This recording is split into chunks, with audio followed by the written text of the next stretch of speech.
po, good afternoon.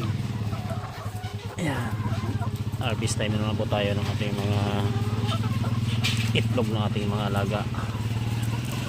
Ayan, maaga po nating in-harvest dahil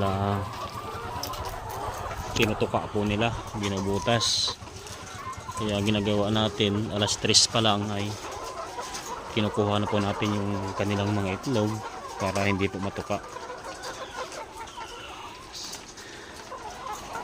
Sayang din po kasi pag natuka nila, sinisip-sip nila yung laman.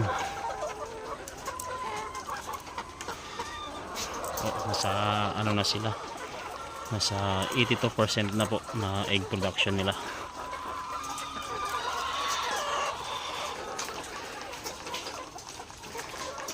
Sa pag-aalaga po ng manok ay hindi po madali. Kailangan nyo pong dumaan sa hirap ng pag-aalaga. Tsaka masakit din po sa bulsa dahil 4 na buwan kayong puro labas ang pera ninyo. Kung walang budget, mahirap talaga. Ayun lang po, maraming salamat.